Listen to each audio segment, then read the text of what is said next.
Good morning, students. Welcome to the human physiology lectures. Today we are going to study about the gastrointestinal peptide hormone. This is another hormone of secretin family. The structure, it is a glucose dependent insulinotrophic polypeptide. Basically, it's a polypeptide type of hormone which contains 42 amino acids. It enhances the activity of insulin hormone.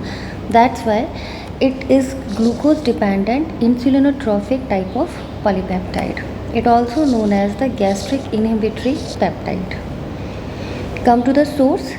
It is basically secreted from the K cells of small intestine that is present in the mucosa of basically jejunum and duodenum.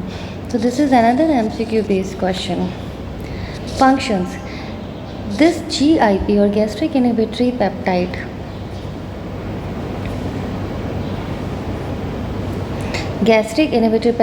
inhibits gastric secretion and motility, because when chyme enter into the small intestine, the initial segment of the small intestine, that is duodenum, getting distended.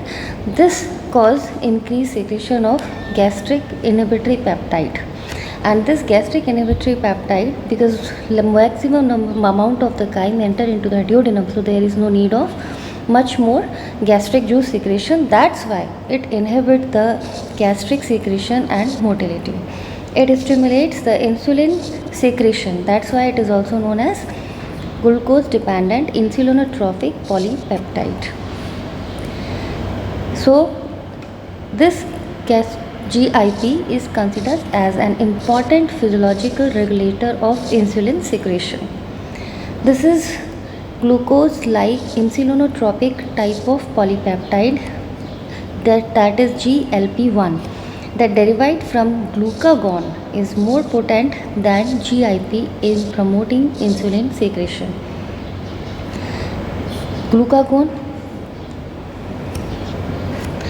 Now the regulation of secretion, when there is more glucose and fat present in the duodenum, this causes the more secretion of gastric inhibitory peptide. So this one is the main stimulating or regulatory factor. If there is less fat present in the duodenum, there is decreased amount of gastric inhibitory peptide released in small intestine. I hope you would like the lecture. Best of luck. Please like and subscribe my channel. Thank you so much.